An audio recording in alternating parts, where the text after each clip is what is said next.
This is a game of Go. This is a Go board. These are stones played by two players, white and black. Black plays first. Can be played, this is a standard size Go board. It's 19 by 19.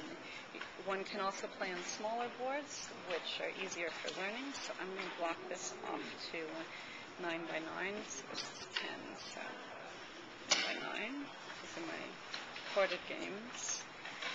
And players play on the intersections, not in the squares. So when you look at the Go board, you see the intersections. So play on where the lines cross.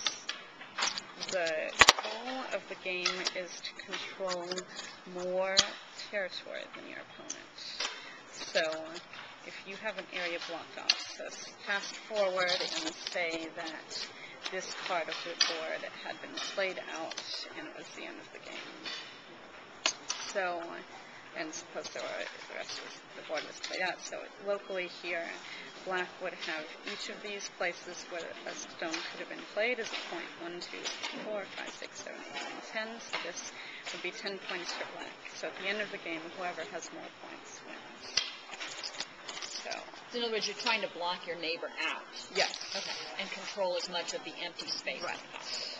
So it's kind of, I've heard a teacher describe it as like when your mom says, here's a brownie, and there are two kids, and you're trying to get more of the brownie than your friend.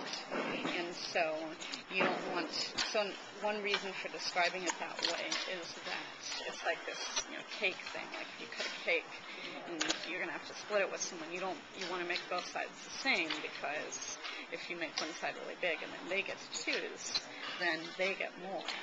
So you don't necessarily want to start building a small little group over here, because as you're playing your stones, white may be playing stones farther apart, and so you say, wait, I played 4 stones, white played 4 stones, white is claiming this area, black's just claiming this little bit. Okay. So you want to spread out things as much. You want to spread out. So at the beginning of the game, players typically play more spread out.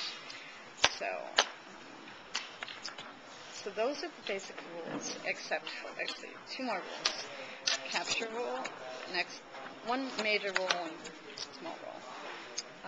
Stones can be captured if they have no more liberties. A liberty is a place next to them along the lines that could have been placed. This white stone is about to get captured. If it's black's turn, black can play, and the last liberty, at which point this is captured and moved from the board and counted, kept by black, over usually in their lid of their bowl, the more traditional bowl. And this will be counted against white at the end, so it will be used to fill the space of whites. So it's like a negative point. And you can't get it back. And you cannot get it back. If you have more than one stone, they can be captured. So these 2 stones have 2 liberties, so it's going to take black 2 to capture them. Also, what emerges from this is that in order to avoid being captured, you have to have 2 internal spaces. We call them eyes. So this group has 1 eye. So if it's black's turn, black can capture it. Black plays here. White can capture this stone. So when white plays here, this is removed because it's white's turn, so white gets to take back. But now this group only has 1 liberty left. So black can capture and take all these stones. Wow. And there's no way, once it's in this situation, there's nothing white can do to prevent that. But if the game is proceeded differently, and it's like this, then now black cannot play in these 2 areas simultaneously. So because white has 2 eyes, white can never be captured. So a rule of thumb is that your groups should either have 2 eyes literally or the potential to make 2 eyes in order to avoid being captured. Otherwise, another rule.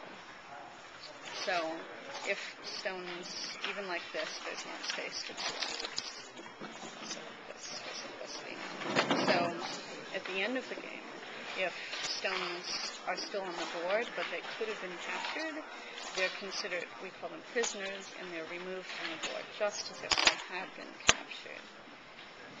And so you need, by the end of the game, to have any stones you want to stay on the board need to have 2 eyes, or be agreed by both players that they could have 2 eyes. There's generally not much disagreement about this. Both players can see.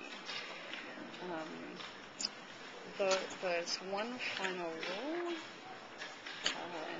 and that is this funny situation. So suppose you have a situation like this, with whatever else is out here. But okay, suppose it's Black's turn. Black can play here, capturing this stone. Wait, it's White's turn. Oh, White can play here. I say, wait a minute. This is going to make for a boring game. Okay, so the rule, there are different the rule is essentially that if it got to this situation and Black was the first to take, White cannot take that. The simplest way to think about this rule is that the situation of the whole board can never repeat itself. So what that means is if Black just took, then so suppose it was like this. Black takes. Now White cannot immediately take that, but White can play elsewhere. If Black also plays elsewhere, now White can take back. Now Black is the one who can't immediately take back because then the board would be in the same position, so it has to go elsewhere. Those are essentially all the rules that one needs. There are a few things that emerge.